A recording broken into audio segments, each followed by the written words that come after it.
Yes, ഞാൻ ദിനേശനാണ്. ഏത് CBI? എവിടുത്തെ CBI? എടോ, CBIയും സേതുരാമയ്യരും ഒക്കെ സിനിമയിൽ നടക്കും. കമ്മീഷണർ കർത്തായെ പോലുള്ള ഇന്റലിജന്റ് ഓഫീസേഴ്സ് കേരള പോലീസിൽ ഉള്ളിടത്തോളം കാലം ഈ കേസിൽ ഒരു വിദേശ ശക്തിയും ഇടപെടേണ്ട ആവശ്യമില്ല. അണ്ടർസ്റ്റാൻഡ്? സാർ, പുതിയ ഹോം മിനിസ്റ്റർ വന്നിരിക്കുന്നു. ഇങ്ങോട്ട് വന്നിരിക്കുന്നു? സത്യപ്രതിജ്ഞയ്ക്ക് മുമ്പ് നടേശൻ മിനിസ്റ്ററുടെ കൊലപാതകയെ കണ്ടുപിടിക്കാമെന്ന് ഏറ്റെടുത്തതാണ്.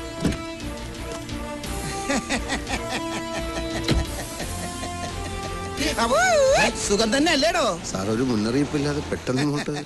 മിനിസ്റ്റർ തങ്കപ്പൻ അങ്ങനെയാണ്, സുനാമി പോലെ വരും പോകും. പോലീസ് ഡിപ്പാർട്ട്മെന്റ് എപ്പോഴും സ്മാർട്ടിഫിക്കേഷൻ ആയിരിക്കാൻ വേണ്ടിയുള്ള ഒരു സ്ട്രാറ്റജിയാണ്. അങ്ങനെയാണ് പറയാൻ വന്നതും. സാർ, അകത്തോട്ടിരിക്കാം. അയ്യോ, വൈ നോട്ട്? എനിക്കങ്ങനെ തന്നിൽ താഴ്ന്നവരെന്നോ വലിപ്പ ചെറുപ്പ വ്യത്യാസമോ ഒന്നുമില്ല. എവിടെ വേണമെങ്കിലും ഇരിക്കും. താനിരിക്കും. വാടോ. പറഞ്ഞിരുന്നെങ്കിൽ ഞാൻ അങ്ങോട്ട് വരുമായിരുന്നു.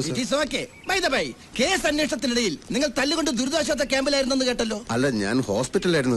അത് തന്നെ ഞാൻ ഉദ്ദേശിച്ചത്. ഈ പാർട്ടി ഹൈക്കമാൻഡിന്റെയും കൂട്ടുകക്ഷികളുടെയും നിർബന്ധം സഹിക്കാനാവാതെ വന്നപ്പോ ഞാൻ മന്ത്രി ആയെങ്കിലും നിങ്ങളെപ്പോലുള്ള പോലീസുകാരൊക്കെ എനിക്ക് മറക്കാൻ പറ്റുമോ? ഞാൻ നിങ്ങളെ നേരിട്ട് കണ്ട് അഭിനന്ദിക്കാൻ വന്നാണ്.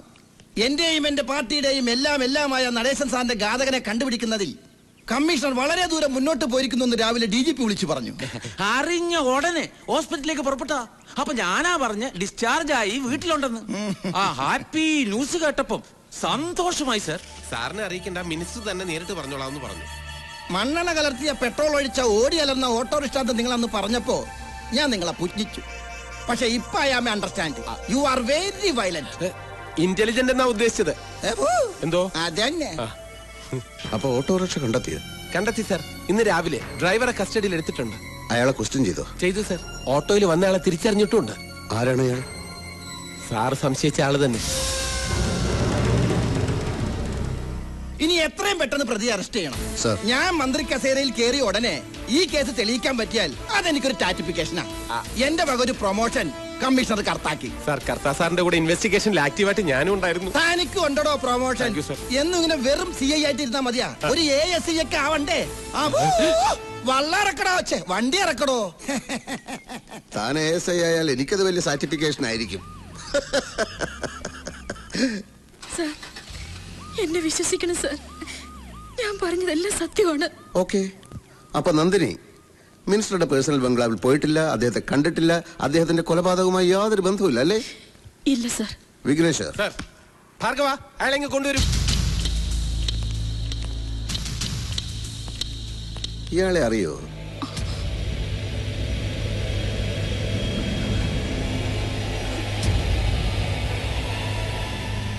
താൻ ഇവരെ അറിയോ?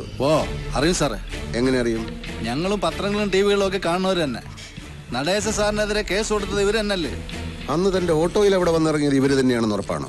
തന്നെ സാർ, ഞാൻ എന്റെ കണ്ണുകൾ കൊണ്ട് കണ്ടു തന്നെ. ഇവര് തന്നെ. എന്നാ താൻ പോയിക്കോ. നന്ദിനി ഇപ്പോഴെന്ത് പറയുന്നു? മര്യാദയ്ക്ക് സത്യം പറഞ്ഞില്ലെങ്കിൽ ഈ ദുർഗയെ കൊണ്ട് ഇടിപ്പിക്കും. ഇത് 98 കിലോ തൂക്കോളാം. വെറുതെ 98 വിടടോ. അവർ അബദ്ധത്തിൽ ഒരു കള്ളം പറഞ്ഞു പോയി. മനുഷ്യൻ എല്ലാ സമയത്തും സത്യം പറയാൻ പറ്റുമോ? അല്ലേ നന്ദിനി? മിനിസ്റ്റർക്കെതിരെ കൊടുത്ത അപകീർത്തി കേസിന്റെ പരാജയം, കോളേജിൽ വെച്ചുള്ള മിനിസ്റ്ററുടെ ആക്ഷേപ പ്രസംഗം, മകനെ കയ്യിൽ കിട്ടിയാൽ കൊന്നുകളയുമോ എന്നുള്ള ഭയം, ഇങ്ങനെയുള്ളൊരു മാനസികാവസ്ഥയിൽ ഏതൊരാളും കൊലപാതകയായി പോകാം. ദാറ്റ് ഈസ് ക്വൈറ്റ് നാച്ചുറൽ അല്ലേ നന്ദിനി? ഇല്ല സർ, ഞാൻ ആരെയും കൊന്നിട്ടില്ല. പിന്നെ നിങ്ങൾ എന്തൊരു ഗസ്റ്റ് ഹൗസിൽ പോയി? സംഭവം നടന്ന ദിവസം 7:15 സിറ്റി ഹോസ്പിറ്റലിൽ നിന്ന് നിങ്ങൾ മിനിസ്റ്ററുടെ സെൽഫോണിൽ വിളിച്ചിരുന്നു. വേണ്ട നന്ദിനി, കള്ളം പറഞ്ഞ് അധിക നേരം പിടിച്ചു നിൽക്കാമെന്ന് വ്യാമോഹിക്കേണ്ട. എന്തിനാണ് നിങ്ങൾ മിനിസ്റ്ററെ വിളിച്ചത്? മറ്റൊരു വഴി ഇല്ലാഞ്ഞിട്ട്. ഞാനൊരു വഴി പറയാം. പറയുമ്പം അഭിമാനക്കുറവായി തോന്നും. പക്ഷെ ഈ അവസ്ഥയിൽ ഞാൻ ആലോചിച്ചിട്ട് വേറെ ഒരു പോംവഴിയും കാണുന്നില്ല. അറിഞ്ഞ വിവരം വെച്ച് നോക്കുമ്പം രമേശ് ഇപ്പൊ പോലീസിന്റെ കയ്യിലാണെന്ന് ഉറപ്പാ. അവന്മാരെന്തേലും കടുങ്കൈ ചെയ്യുന്നതിന് മുമ്പ് നമ്മൾ എന്തെങ്കിലും ചെയ്തേ പറ്റൂ. നിങ്ങൾ രണ്ടും കൽപ്പിച്ച ആ നടേശ മന്ദിരം ഒന്ന് വിളിക്ക്. ഇനി ഒന്നും ആലോചിക്കാനില്ല. എന്ത് വില കൊടുത്തു രമേശിനെ രക്ഷിച്ചേ പറ്റൂ. അത് അങ്ങോട്ട് വിചാരിച്ചാലേ നടക്കൂ. നിങ്ങളൊന്ന് വിളിക്ക്.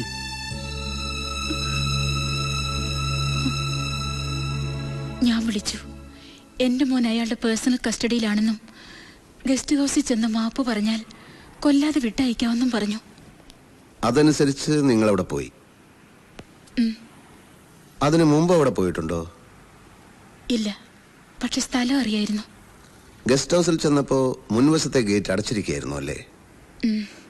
ഓട്ടോറിക്ഷക്കാരനാണ് പിൻവശത്തെ ഗേറ്റ് കാണിച്ചു തന്നത്. അതെ. അകത്തെത്തിയപ്പോഴാണ് അത് നിങ്ങളെ കയ്യിൽ കിട്ടാനുള്ള ട്രാപ്പായിരുന്നു എന്ന് നിങ്ങൾക്ക് മനസ്സിലായത്. നന്നായി മദ്യപിച്ചിരുന്ന മിനിസ്റ്റർ നിങ്ങളെ കടന്നു പിടിച്ചു. പിടിവലിക്കിടയിൽ തെറിച്ചു വീണ അയാളെ നിങ്ങൾ വാനിറ്റി ബാഗിൽ എപ്പോഴും കൊണ്ടു നടക്കാറുള്ള കത്തിയെടുത്ത് പുറകിൽ നിന്ന് ആഞ്ഞു കുത്തി. ഇല്ല, ഞാൻ കൊന്നിട്ടില്ല. പിന്നെ ആരാ കൊന്നത്? എനിക്കറിയില്ല സർ. ഞാൻ അവിടെ ചെന്നപ്പോ മിനിസ്റ്റർ രക്തത്തിൽ കിടന്ന് പിടയ്ക്കായിരുന്നു. ഇത് ഞാൻ വിശ്വസിക്കണം അല്ലേ? ഈശ്വരനാണ്, ഞാൻ പറഞ്ഞത് സത്യമാണ്. ഗസ്റ്റ് ഹൗസിൽ പോയിട്ടേ ഇല്ലെന്ന് പറഞ്ഞ നന്ദിനി ഇപ്പൊ കുത്തുകൊണ്ട് പിടയ്ക്കുന്നത് കണ്ടു എന്ന് വരെ എത്തി. നിഷേധിക്കാനാവാത്ത അടുത്ത തെളിവുകൾ ഞാൻ നിരത്തുമ്പോ നിങ്ങൾക്ക് സത്യം പറയേണ്ടി വരും. കൊലയിൽ പങ്കുണ്ടെന്ന്. തൽക്കാലം പോയിക്കോളൂ.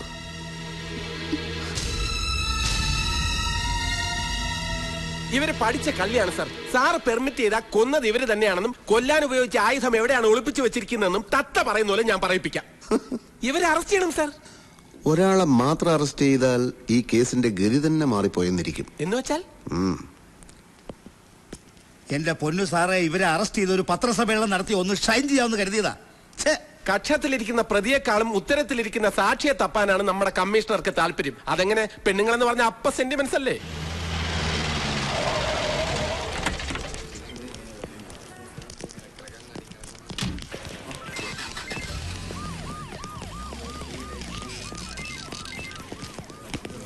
സാറിന് 100 ആയുസാ. അത്രയും വേണോ മിസ്റ്റർ അലക്സ് പോൾ? 100 കൊല്ലം കഴുതയായിട്ട് ജീവിക്കുന്നതിനേക്കാൾ 6 കൊല്ലം സിംഹമായിട്ട് ജീവിക്കുന്നതാണ് എനിക്കിഷ്ടം.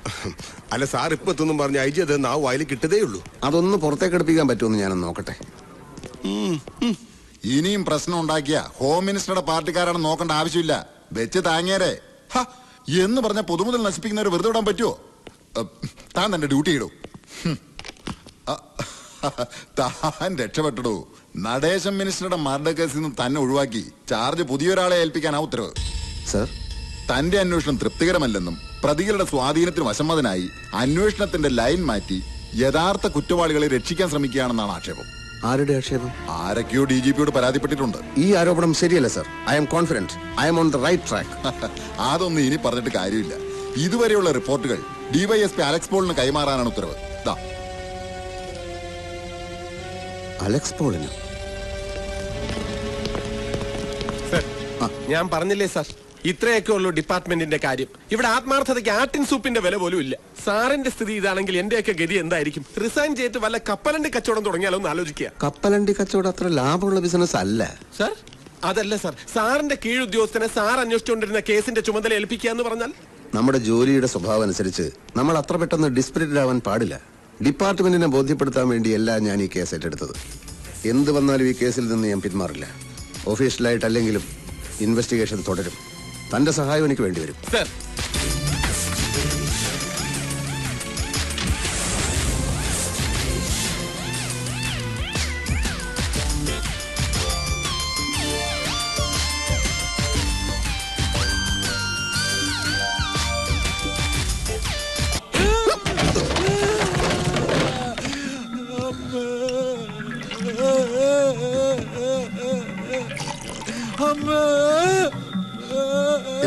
ഇതും കൂടെ ചെല്ലട്ടെ.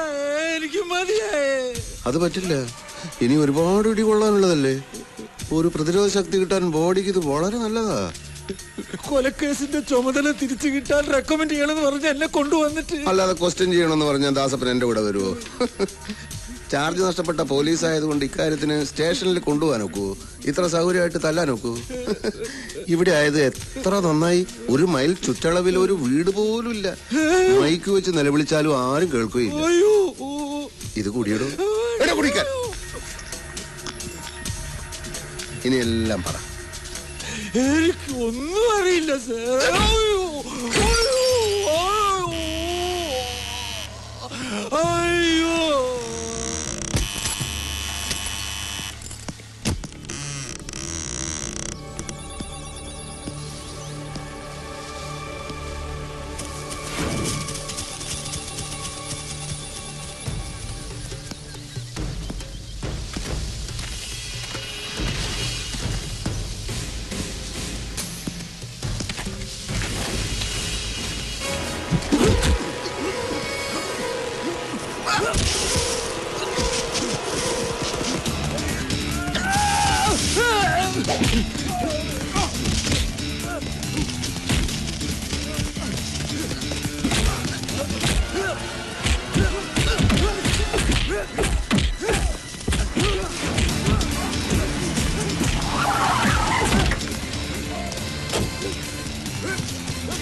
ആരാ സാർ യവന്മാരൊക്കെ? നമ്മുടെ അന്വേഷണം റൈറ്റ് ട്രാക്കിലാണെന്ന് ഞാൻ പറഞ്ഞില്ലേ, അതിന്റെ തെളിവാണിത്. നമ്മുടെ അന്വേഷണം എന്നുള്ള പ്രയോഗം വേണ്ട സാർ. കൂടെ ഉണ്ടെന്നുള്ളതല്ലാതെ എനിക്കൊരു പിടിയും കിട്ടുന്നില്ല. Hello sir. ഹലോ. ഞാൻ പറയണ്ട, രൂപം കണ്ടാൽ അറിഞ്ഞൂടെ? മിനിസ്റ്റർ നടേശന്റെ ബ്രദർ ദിനേശൻ, ലണ്ടൻ എംബസിയിലെ ഉദ്യോഗസ്ഥൻ. അതെ, ഈ കേസിന് ഗുണകരമായേക്കാവുന്ന ഒരു എവിഡൻസ് എനിക്ക് നാട്ടിൽ നിന്ന് കിട്ടി. അതും കൊണ്ടാണ് ഞാൻ വന്നിരിക്കുന്നത്.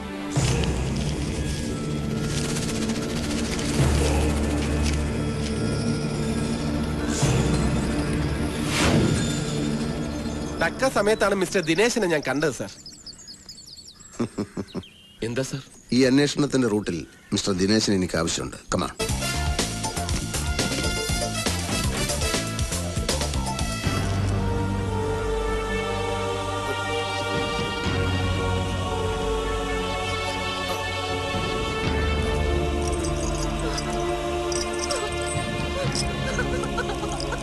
വിലങ്ങ് വെക്കാൻ വരട്ടെ. DGP വന്നതിന് ശേഷം കോടതിയിൽ കൊണ്ടുപോയാൽ മതി എന്നാണ് ഉത്തരവ്. സാർ എന്തോന്ന് ഈ പറയുന്നേ? ഇവിടുത്തെ പ്രശ്നങ്ങളൊന്നും സാധനം അറിഞ്ഞിട്ടാ. അമ്മയും മോനും കൈ കിട്ടിയ കടിച്ചു കയറാൻ നിൽക്കുക പാർട്ടിക്കാര്. ഒരു വിധത്തിൽ അവരെ പറഞ്ഞു നിർത്തിയിരിക്കുക തങ്കപ്പൻ സാറ്. ജനവികാരം നോക്കിയല്ല കുറ്റവാളിയെ തീരുമാനിക്കേണ്ടത്. അല്ല, ഈ കേസിൽ സാറിന് എന്താ കാര്യം? താനെന്തിനാ ബേജാറാവണത്? DGP വന്നോട്ടല്ലേ. സാർ അതിന്റെ ആവശ്യം എന്താ? കേസ് ഞാൻ തെളിയിച്ചു കഴിഞ്ഞു. പ്രതി കുറ്റവും സമ്മതിച്ചു. ഈ കൊലപാതകം ചെയ്തത് രമേശല്ല. അമ്മയെ രക്ഷപ്പെടുത്താൻ അവനങ്ങനെ പറഞ്ഞതാവാം.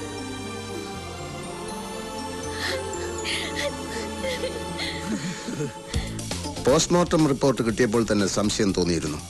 പെട്ടെന്നുള്ളൊരു വികാരാവേശത്തിൽ നടത്തിയ സ്റ്റാബ് ഇഞ്ചറി ആയിരുന്നില്ല മിനിസ്റ്ററുടെ ബോഡിയിൽ ഉണ്ടായിരുന്നത്. ഒരാസൂത്രിത കൊലപാതകത്തിന്റെ കരവിരുത് വളരെ പ്രകടമായിരുന്നു. A professional touch. DGP എത്തിക്കഴിഞ്ഞു sir.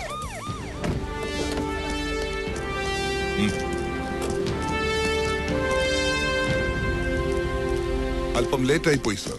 Anyway the case is solved. Thanks. ദിനേശനോ എപ്പോ വന്നു?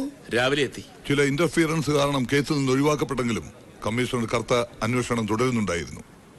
മിനിസ്റ്ററുടെ കുക്ക് അറുമുഖന്റെ മൊഴിയുടെ അടിസ്ഥാനത്തിൽ ഗസ്റ്റ് ഹൗസിനടുത്തുള്ള പെട്ടിക്കടയുടെ മുമ്പിൽ ഞാൻ വിശദമായ ഒരു പരിശോധന നടത്തി. അറുമുഖൻ തെറ്റിദ്ധരിച്ച് പോലീസ് ജീപ്പാണെന്ന് പറഞ്ഞത് യഥാർത്ഥത്തിൽ ഒരു നീല ക്വാളിസ് വാനായിരുന്നു. പക്ഷെ എനിക്ക് അവിടെ നിന്ന് വളരെ വിലപ്പെട്ട ഒരു തെളിവ് കിട്ടി. ബ്ലഡ് സ്റ്റെയിനുള്ള ഒരു കടലാസ് കഷ്ണം. വെറുമൊരു കടലാസ് കഷ്ണമായിരുന്നില്ല അത്. ഒരാളുടെ അഭിരുചി വ്യക്തമാക്കുന്ന എ പീസ് ഓഫ് എവിഡൻസ്. പ്രതി ഇപ്പോൾ ഞങ്ങളുടെ കസ്റ്റഡിയിലാണ്. 2 MLA-മാരുള്ള ഒരു പ്രാദേശിക പാർട്ടി. ഏത് മുന്നണി വന്നാലും ഇതിലൊരാൾ മന്ത്രിയായിരിക്കും. 20 വർഷമായി ഇതാണ് അവസ്ഥ. കോളേജിൽ വെച്ച് മിനിസ്റ്റർ നടേശന് രമേശന്റെ മർദ്ദനമേറ്റ അന്ന് സന്ധ്യ കഴിഞ്ഞ് മന്ത്രിമന്ദിരത്തിൽ ഒരു സംസാരം നടന്നു. എന്ത് പറയുന്നു തങ്കപ്പ സാറേ? ഇവൻ എന്തോ പോഷത്തരം പറഞ്ഞതും കേട്ട് ഇല്ലാക്കഥ കെട്ടിക്കൂട്ടി എന്നെ കൂട്ടിക്കയറ്റാനാണോ തന്റെ ഭാവം? ഇല്ല, കഥയല്ല. I have solid evidence. Vigneshwar sir. Material object number 1 പ്രതി കൊല ചെയ്യാൻ ഉപയോഗിച്ച കത്തി. നമ്പർ 2 ചോര പുരണ്ടതിന്റെ പേരിൽ കത്തിച്ചു കളയാൻ ശ്രമിച്ച ഷർട്ടിന്റെ അവശിഷ്ടം. നമ്പർ 3 മിനിസ്റ്റർ തങ്കപ്പന്റെ മുഖത്ത് പുരണ്ട ചോര തുടച്ച് ദാസപ്പൻ പെട്ടിക്കടയുടെ മുന്നിൽ വെച്ച് വലിച്ചെറിഞ്ഞ blood stain Swarnavarsha card. Number 4 ദൃക്സാക്ഷിയുടെ വായ് മൂടാൻ പ്രത്യുപകാരമായി കൊടുത്ത സമ്മാനത്തിന്റെ ഡോക്യുമെന്റ്. മൂന്നാറിലുള്ള നിങ്ങളുടെ 50 ഏക്കർ എസ്റ്റേറ്റ് ചേട്ടൻ മരിച്ചതിന്റെ 3-ാം ദിവസം ദാസപ്പന് കൈമാറിയതിന്റെ രേഖ. നടേശൻ സാറിനെ കൊന്നിട്ടില്ലെന്ന് എനിക്കറിയാമോ? ദാസപ്പനെ രക്ഷിക്കാൻ താങ്കൾ ഗുണ്ടകളെ അയച്ചപ്പോൾ എനിക്കെന്റെ മാർഗം കൂടുതൽ എളുപ്പമായി. എന്താണെങ്കിലും വട്ടവരെയും കുത്തി കൂലിത്തല്ലുമായി നടന്ന തന്നെ ഇത്രയും കൊണ്ട് എത്തിച്ചല്ലേടോ എന്റെ ചേട്ടൻ. കൊല്ലണമായിരുന്നു. എനിഹൗ, ഒരു നിരപരാധിയുടെ കഴുത്തിൽ കൊലക്കയർ വീഴാതെ നിങ്ങൾ രക്ഷിച്ചു. Congratulations Kartha. Thank you sir. ഇതുപോലെ സംസ്കാരവും മനുഷ്യത്വമില്ലാത്ത അധികാരമോഹികൾ രാഷ്ട്രീയത്തിൽ കയറി കൂടി നമ്മളെ ഭരിച്ച് നശിപ്പിക്കുകയാണ്. ഇവന്മാരാണ് ഈ നാടിന്റെ ശാപം. We have order from the Chief Minister. You are under arrest.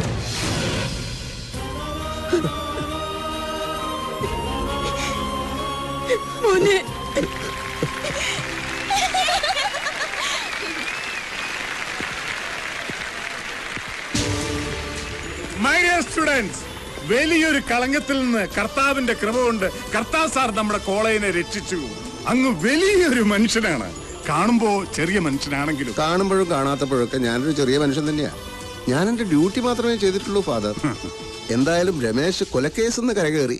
പക്ഷെ മറ്റൊരു കേസിൽ നിന്ന് രമേശ് എങ്ങനെ തടിയൂരും എന്നാലോചിച്ചിട്ട് എനിക്കൊരു പിടിയും കിട്ടുന്നില്ല. A complicated triangular love affair കേസാണത്. IPC ഇതിനെപ്പറ്റി ഒന്നും പറഞ്ഞു കാണുന്നില്ല. അതുകൊണ്ട് സെക്ഷനിൽ തപ്പിയിട്ട് കാര്യമില്ല. സാറ് ഞങ്ങളെ ഉദ്ദേശിച്ചാ പറഞ്ഞതെങ്കിൽ ആ കേസ് സോൾവ് ചെയ്ത് കഴിഞ്ഞു. I don't get you. ഞങ്ങൾ കൂട്ടായി ഒരു തീരുമാനം എടുത്തിരിക്കുകയാണ് സാർ. എന്ത് തീരുമാനം? പ്രണയം കടന്നു വന്നപ്പോഴാണ് ഞങ്ങളുടെ ഫ്രണ്ട്ഷിപ്പിന് പോറലേറ്റത്. പ്രണയത്തെക്കാൾ വലുതല്ലേ സാർ ആത്മാർത്ഥമായ ഫ്രണ്ട്ഷിപ്പ്. അതുകൊണ്ട് ഞങ്ങൾ നല്ല സുഹൃത്തുക്കൾ മാത്രമായിരിക്കാൻ തീരുമാനിച്ചു. അപ്പൊ നിങ്ങൾ ഫ്രീ ആയി. ഇനിയിപ്പോ ആരെ വേണമെങ്കിലും ബോയ് ഫ്രണ്ട് ആക്കാം. എങ്കിൽ 2 ഇന്റലിജന്റും ആജീവനാന്ത ബാച്ചിലറും അതീവ സുന്ദരനുമായ എന്നെ കൂടി ഒരു ബോയ് ഫ്രണ്ട് ആക്കിക്കൂടെ?